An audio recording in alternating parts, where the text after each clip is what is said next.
မင်းတို့နေအောင်ဟိုနားငပြောပင်ကိုတွေ့လားတွေ့ပါတယ်အေးအဲ့ဒီငပြောပင်ကိုတင်တန်းကာလာအတွင်းအလဲထိုးပြရမယ်ခြေထောက်နဲ့ကန်တာပဲဖြစ်ဖြစ်လက်သီးနဲ့ထိုးတာပဲဖြစ်ဖြစ်စိတ်ကြိုက်လုပ်လို့ရတယ်ဟုတ်ပလားဟိုမင်းတိုင်းမညာတင်တာကိုမှန်ရဲ့လားအလဲထိုးရမယ်ဆိုတာမဖြစ်နိုင်တဲ့အရာပဲလေဟုတ်တယ်ဒါတော့နည်းနည်းများသွားပြီ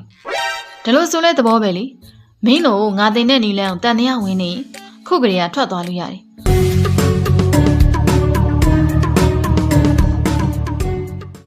တင်းမှာတော့ကောင်းလေးလေးယောက်က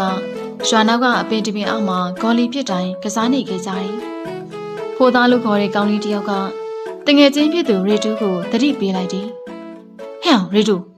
မင်းဒီတကတေချာလုံးနော်မရှုံးစိနဲ့။အေးပါဖိုးသားရ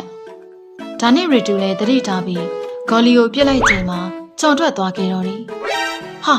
သွားပါပြီကွာ။ဒါလိုနဲ့တစ်ဖက်ကစွန်းစွန်းဆိုတဲ့ကောင်းလေးတစ်ယောက်ကကဲဒီခါတို့အလဲပဲအဲ့လိုပြောပြီးဂေါ်လီကိုပြစ်လိုက်ချိန်မှာတော့ထိမှန်သွားခဲ့ပြီးဂေါ်လီတွေရသွားခဲ့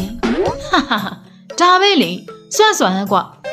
ဒါနဲ့ရီတူဟာဆွဆွတယောက်စီးကြော်နေအောင်မြင်သွားခဲ့တယ်ဟာဟဲ့အောင်ဆွဆွမင်းစီးကြော်ပြီးတော့ပြစ်လိုက်တာကွာဒါကြောင့်မို့ဂေါ်လီတွေရသွားတာမဟုတ်ဘူးငါပြစ်ပြီးမှစီးကြော်မိလိုက်တာဒါနဲ့ဆွဆွတငယ်ချင်းကျင်းကောင်ကဟုတ်တယ်ဆွဆွပြစ်ပြီးမှစီးကြော်မိလိုက်တာဒိုးနှစ်ယောက်နိုင်သွားလို့မင်းတို့မကြင်မနဲ့ဖြစ်နေရမဟုတ်လားမဟုတ်ဘူးကွစီးကြော်ပြလို့မင်းတို့နိုင်တာရှုံးရင်ရှုံးနေပေါ့ကွာဘာလာညင်းနေရလဲဆန်းဆန်းစကားကြောင့်ရှုံးနေတာရောညစ်ကန်နေရတဲ့ကြောင့်မှဖိုးသားလည်းဒေါသထွက်သွားခဲ့ပြီးတော့ဆန်းဆန်းကိုသူ့လက်သေးနဲ့ပြစ်ထိုးလိုက်တယ်ကဲကွာညစ်ချင်ဖိုးသားရဲ့ထိုးချက်ကြောင့်ဆန်းဆန်းလည်းထိနာသွားခဲ့ပြီးတော့ဒေါသထွက်သွားခဲ့တယ်အော်မင်းကလက်ပါတယ်ပေါ့လေကဲကွာဒါနဲ့ဆွဆွလေးဖိုးသားကိုပြန်ကျူးတော့တယ်